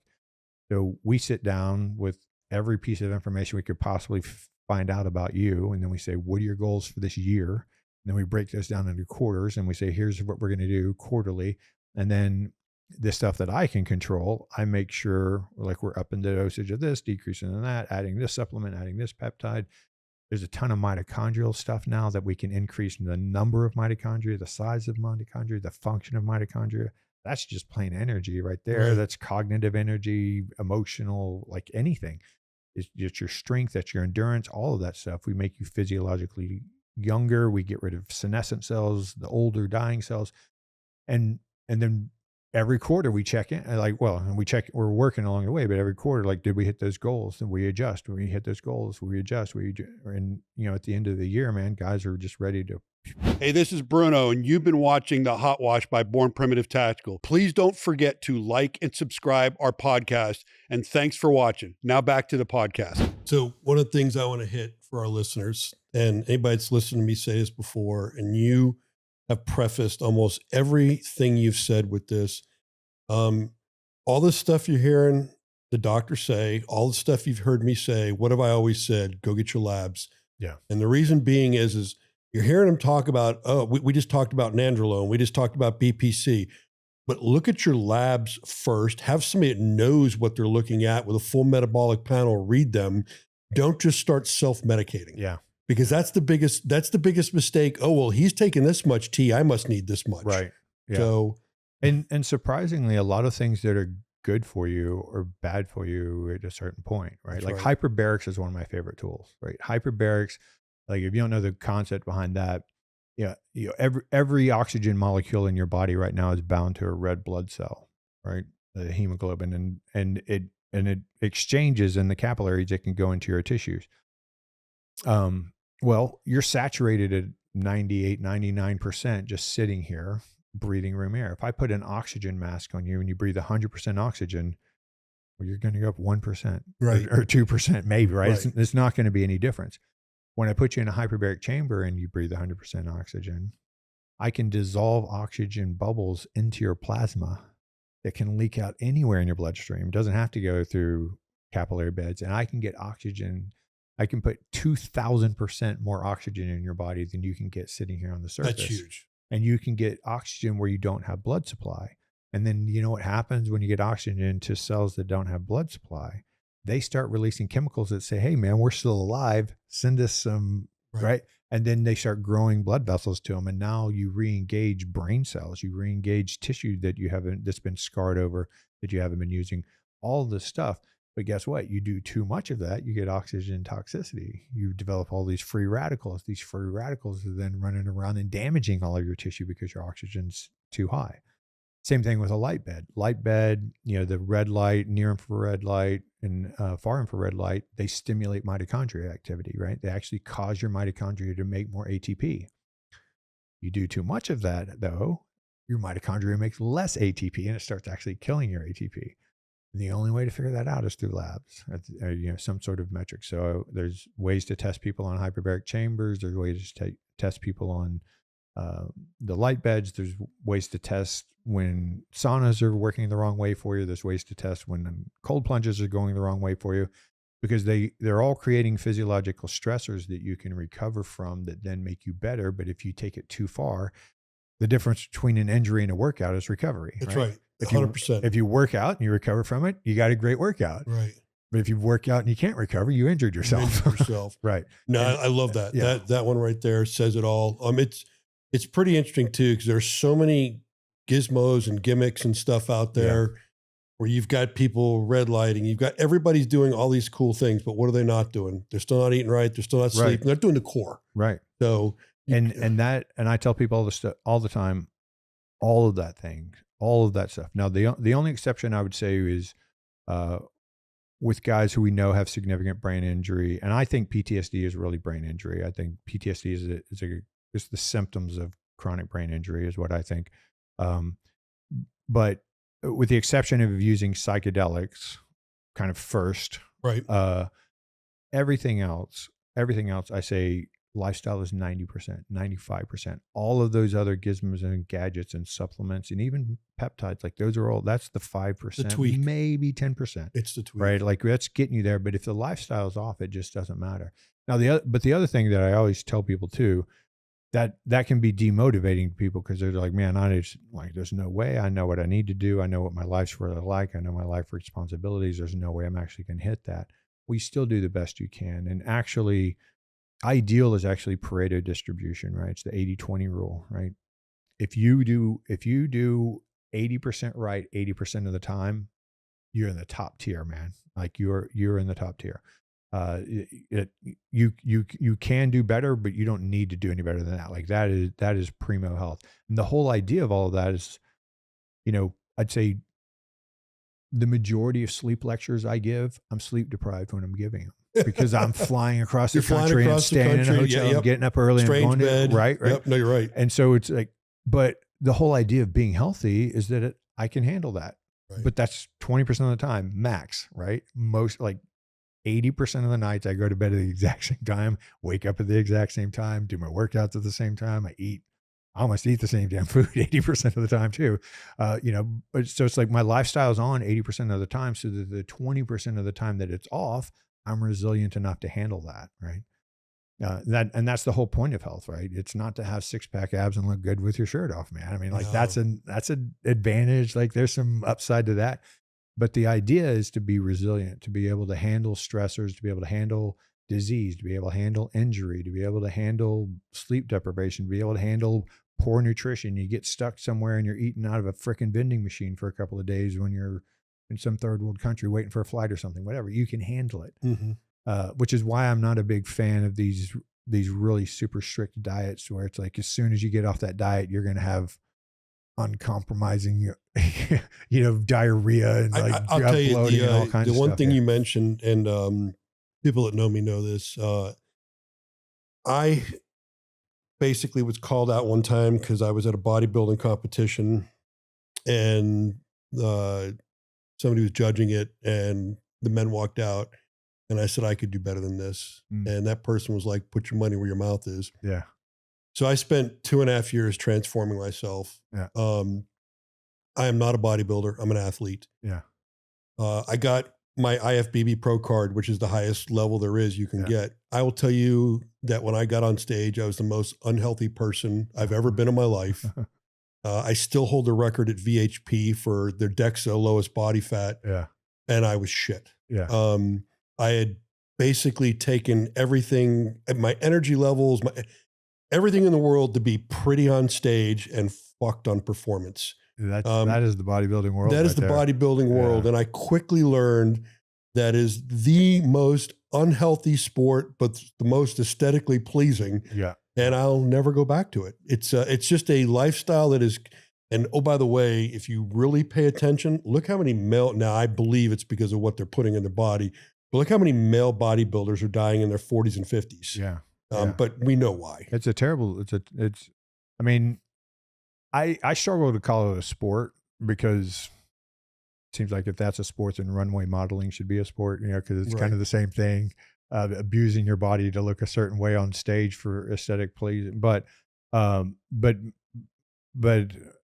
mean, they do put in a ton of work, right? And there's no doubt that it takes a huge level of discipline. Unbelievable. Unbelievable. The nutritional aspect of it, I have never encountered anything like that, because it's not like you're on deployment for 6 months and you eat what you eat. Right. You're driving by every restaurant, you're in the grocery store, and you have got to be game on down to the exact macro. Right. No, the discipline is insane. I will give those guys credit for that. Yeah. The posing, it is extremely difficult. It is not for the faint of heart. I'm just talking about the health aspect of it. Well, my wife did, she did 2 sort of back to back, about 3 months apart. She did 2 fitness, bikini fitness, whatever you call it, model. Same thing. She said, she's like, I've never been that unhealthy in my life. It took me 3 years to recover from being in the best shape of my life. The women's hormones, it destroys them. Yeah. So, she wasn't, and she was all natural. She wasn't doing any hormones or whatever, but she actually had to go on hormones to recover from that bit like that. So it's definitely a game of dedication. I thank them because I learn a ton from the smart guys, who are out there talking about it, and they talk about, well, how this one does that. Well, it'll block this receptor and that will cause this. And you can't get that in the medical literature. No. And then you start, a lot of it could be bro science. You have to do a lot of research to validate it, but you find a few really smart guys in that world. And that helps me a lot when people aren't responding to sort of normal, your normal everyday routines of your protocols for hormones and things like that. Now, the big thing for me that I understood that I took out of it is I got with some really, really smart nutritionists, and that has set me for where I am at 60 today. Is that, and I have guys in the office here that are straight carnivore and that don't understand what a vegetable does for the body and things like that. But at the end of the day, the one thing I did take out of it was the nutritional aspect out of it, because nobody knows it better than those guys. Yeah. But so anyhow, what else is out there that you're working on, brewing up? And you sit on a hell of a lot of foundations and stuff like that. Talk about that real quick. So like I said, when I got out, I didn't have a solution for the guys other than just keep calling me and I'll keep. You'll have to pay for stuff out of your pocket, but I'll never charge you for my time. Never will. Doesn't matter my community, your community, like, and any soft guy, like we're in. I do it for a ton of law enforcement, DOJ, whoever. It's just like I can't say no to these guys, and I know they can't afford it, and I would feel bad charging them anyway.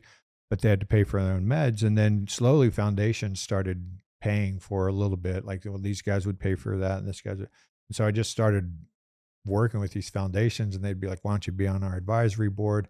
And so they've all grown in what they're willing to pay for, and the duration of what they're willing to pay for. But it's still very piecemeal, right? I still have to figure out who's going to pay for every guy, or, sometimes they come to me through foundations, but a lot of times they call me because their friend told them about me, and I say, well, let's see if we can get you in with this foundation, that. So what my wife and I have actually been trying to do, and we still don't quite know how to do it. The good thing is all my private clients are exceedingly wealthy people, because I charge them an exorbitant amount of money, and I tell them, you're paying for me to treat soft guys for free. Like, that's part of, like, half of what you're paying me is for that.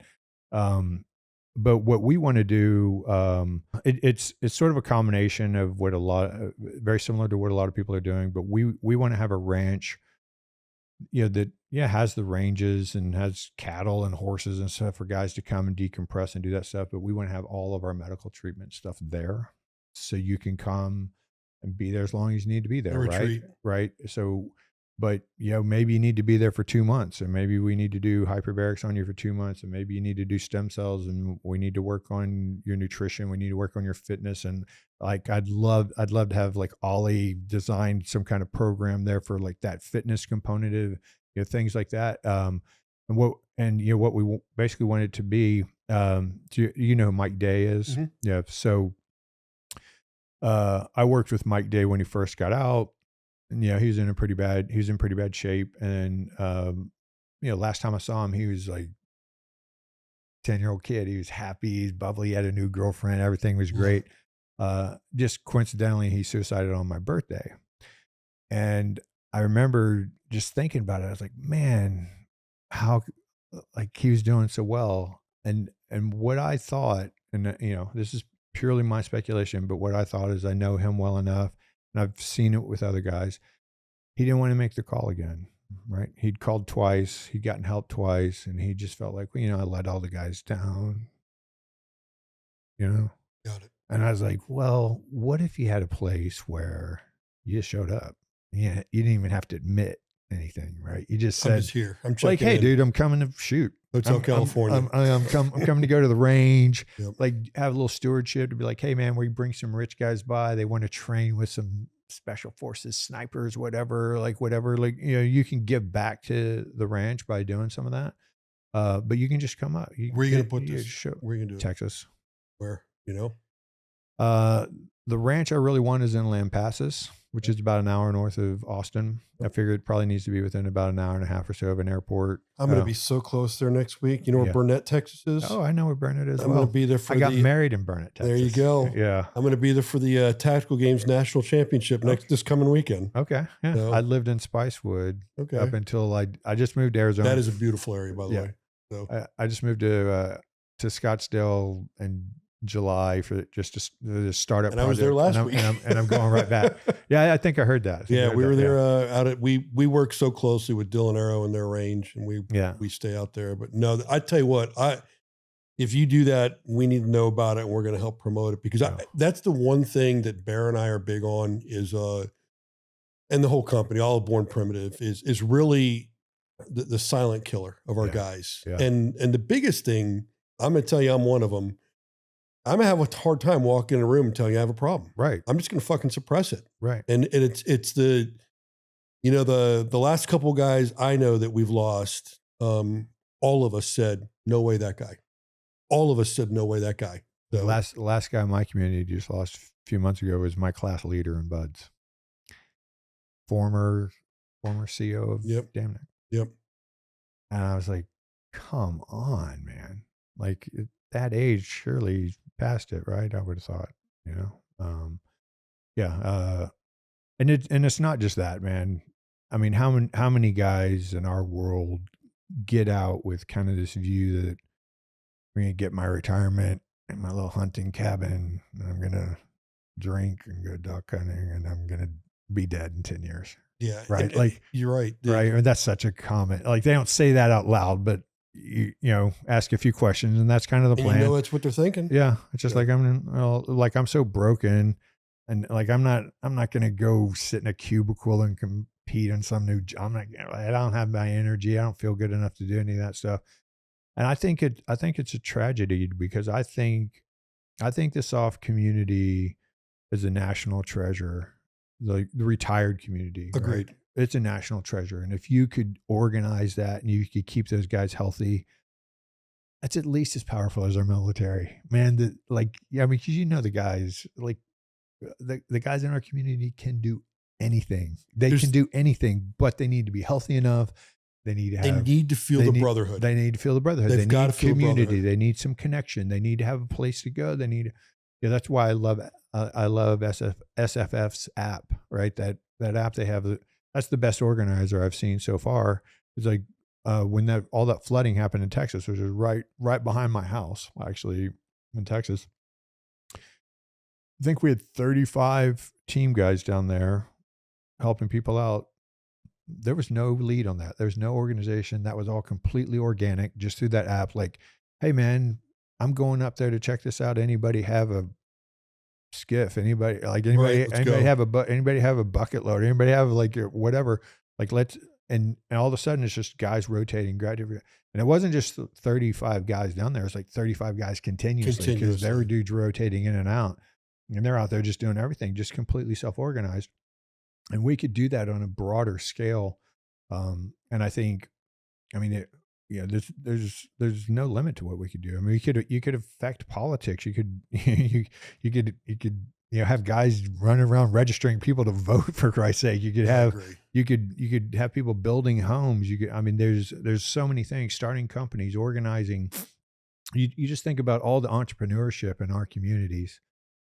And if there was some way for all those guys to tag connect each other and be like, hey, well, oh dude, we've already solved that. We could do this, man. We've got that machine built. Like we can just plug in. That won't even cost us anything, man. You got that. We'll do this for you. All boats rise together, right? Everybody can. I love that. And I love the network. And it's funny. They both are the same SFF, but the SEAL Future Foundation and the Special Forces Foundation, I literally connected them about 1.5 years ago. They were not talking to each other. Yeah. And they did a joint party at SHOT Show last year at Circa. Yeah. I heard about which that. Which I mean, I think they need to be working together. Yeah. It's the same type of guys. Yeah. And that's what I want to see is my biggest thing, especially at this age right now, you're going to see it. It just doesn't go away because we're losing guys to illness. We're losing guys to suicide. It just seems like every freaking month I get bad news right now, but the ones I can't handle are the suicide. Yeah. It's like, why, how do we miss? Yeah. How do we miss on this guy? Yeah. So, yeah, I've seen it a couple of times.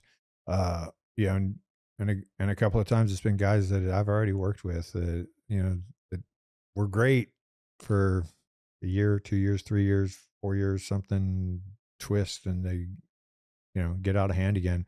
And like I said, I think we've gotten past the stigma a little bit, but it's just a little bit. It's still not 100%. It's not like, hey man, I got brain injury and I'm suicidal. Like, I mean, that doesn't happen. That's not happening. It doesn't happen. And but matter of fact, you'll be in a conversation with a guy and something will trigger that he says, and you're like, fucking, this dude's on the edge. Yeah. And I'm starting, I've always said to myself, our job now at our age and our seniority is to be mentors and to be silverbacks and to take care of the young guys. Yeah. But now it's the awareness of who's in trouble. Right. Like looking around, like who's really in trouble. And it's kind of funny. I'm going through some personal stuff right now and I get calls weekly. Hey, Bruno, you okay? And I'm like, that's what it's about. Right. They see me in distress. They're checking on me. Yeah. So, but 80% of the guys don't have anybody checking on them. No, you're right. Yeah, and that's another reason why I like the foundations. We did an event down at the Sawmill in South Carolina, and what the SEAL Future Foundation did was target, because we brought together, I want to say it was like 30 SEALs to be the cadre of an event. And it was a fundraiser where we brought a bunch of, rich guys in to be SEALs for a day. Right. But what they did was they went and they found 10 or 15 guys that just disappeared from the community and said, hey, come on out. Come back and join us. Yeah. And man, they got together with that brotherhood, and you could see between Friday and Sunday, they were a different human being. Yeah. So, I tell you what, too, the most, I wouldn't represent myself as a psychologist, but, a lot of what I do with guys is talking them through stuff, right? It's a big part of my life, and my work with guys. And I can tell you unquestionably, the most powerful thing to pull a guy out of a dark spot to get him to help somebody else. Yeah, you're right. Yep. You're just right. Like, you know what? Get his brain off. Like, hey, buddy, remember when you did this? Well, this guy over here has gone through that. Could you help him out? And I'm not being manipulative. He is really the best guy to help that guy out because he's been there. Like I'm a non-combat SEAL. There's certain stuff I just don't have any credibility talking about, and I wouldn't try to pretend like I know. And I'll be like, hey, you went through that thing and this guy's having, would you mind helping that dude out? And the next thing you know, both of those guys are 10 feet taller. I love it. Right. That happens all the time. We could do that on a huge scale, man. Like I said, if there was some way to organize the community, even with the fobs, say we get, 50 good fobs around whatever, and we can get 10 or 20 of those fobs to come together a couple of times a year and freaking go hunting or throw a fundraiser, go build a frickin' schoolhouse or something Right. or whatever. Like, right. Just get guys together and keep the connection. Like every time I get around a bunch of team guys and I just go have dinner or something, I am like, that's the happiest, like, on this happiness scale of my life. That's the peak. Like it's as high as happy as I ever get. And it lasts for 2 or 3 days. And it's freaking dinner. It's just dinner. It's just dinner with six or seven guys. That's right. That I know. And we exchange some stories. We get reminded of some stupid stuff we did and whatever. And you feel young again. You feel it's dopamine. It is such an amazing rush. Yeah. And I go and I leave those and I go, why don't we do that every month? Like, why don't we do that every, and you don't, I love it. but we're getting better. I mean, when I first started, like I said, there was no intermediate between me and the guys struggling. They just called me and I said, we'll figure it out. I had plenty of private donors who just said, the guys I was working with, and I'd just tell them, hey, I'm working with this dude and he needs this $10,000 treatment and we don't know where it is. He's like, I'll do it. That's awesome. I love it. But everybody was, then when the foundation started, it's like, well, we do transcranial magnets. It was like, well, we do this and we do that. And everything was a stovepipe. And now at least some foundations are starting to go, well, why don't we just do what works? Like, why don't we just modular? We're like, hey, that works. Let's pull that in. And this seems to work better than that. Let's get rid of that and pull this in. What's funny you say that is I was at Demneck as the Army guy and I wanted to go to VHP and I went to multiple foundations from the Army side and they all were like blank check, go to Exos. Yeah. And I'm like, no, I want to go to VHP. Yeah. The team guys have it right. And they're like, no, you need to either go to Arizona or Florida to Exos. I'm like, look, I've been to Exos. It's an awesome program, but it's really for broken ball players. Right. VHP is for broken operators. And oh, by the way, I don't have to go spend the night in a hotel every night. I'm home. Right. And finally, the boot campaign of all camp, they came around, they paid for it. And I went. Yeah. And I wrote them a letter. I'm like, this is the best 4-week rehab. Yeah. Ollie's program is unbelievable. Right.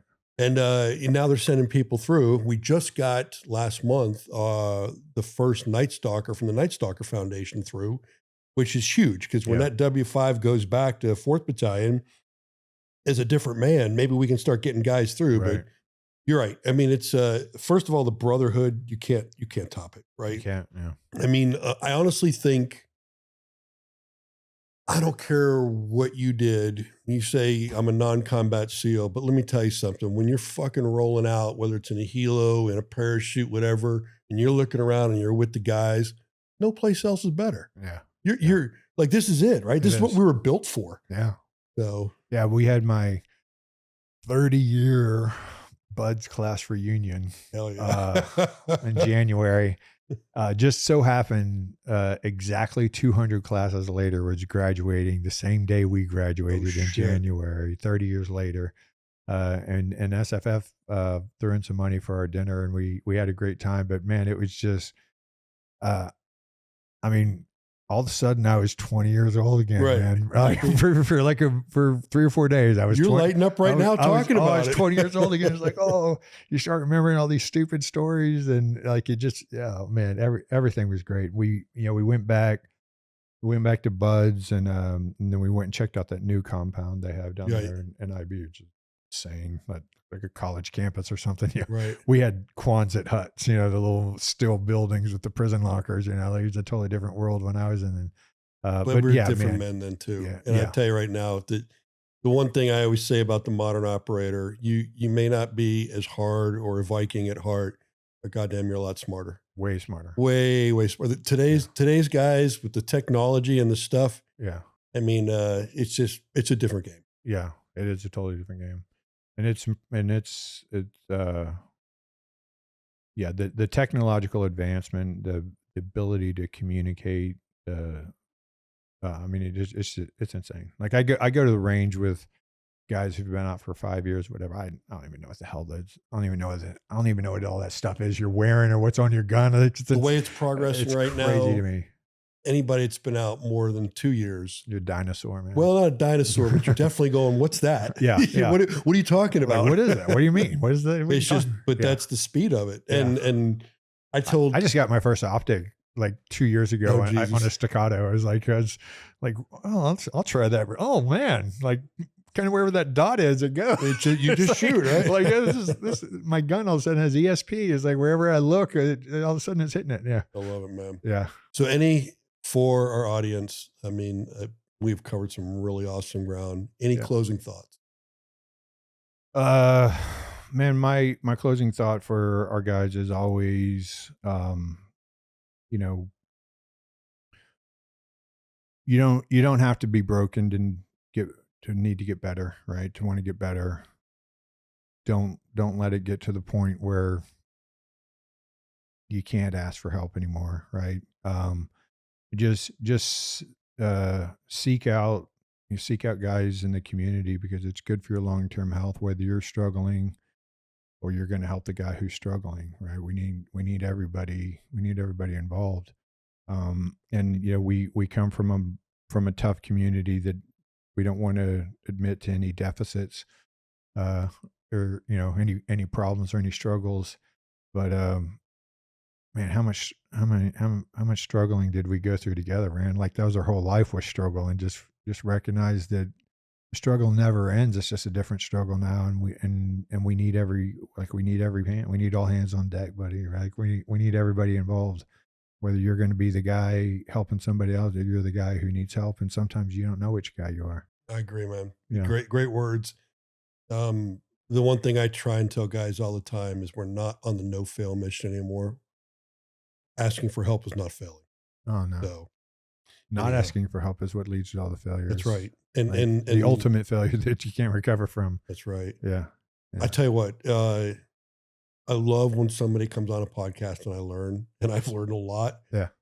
Great having you on. I am going to follow up with you on trying to get the stem cell and this tinnitus, because right now my ears are banging. Yeah. But it's been a pleasure. I hope everybody who's listening got something out of it. Do me a favor, if you're following us on whatever platform and you got a question for him, go ahead and send it to us and we'll get it to him, because I love learning, and this was awesome. So you've been watching the Hot Wash. Thank you for coming. Thanks for having me, man. And we have a little tradition here, because we are military. I'm not gonna have a podcast without one of those, my friend. All right, I appreciate it. Yeah, but man, I hope to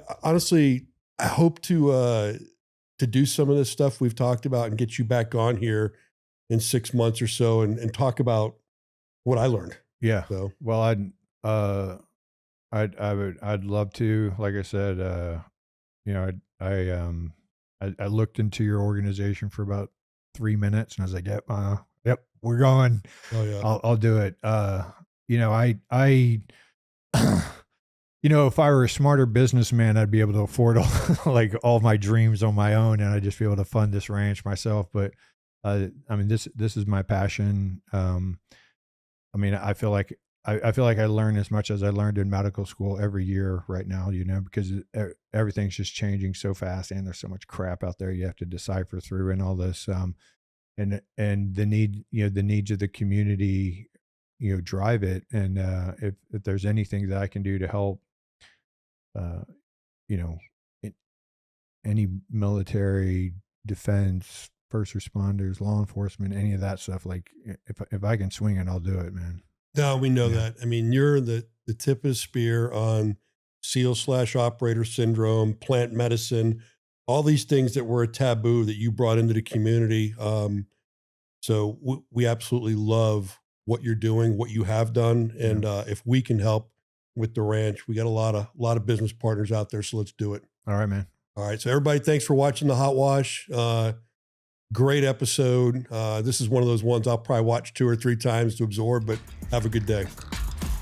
Thanks for tuning into this episode of the Hot Wash by Born Primitive Tactical. Don't forget to like, subscribe, or follow us at Born Primitive Tactical. I'll see you next time.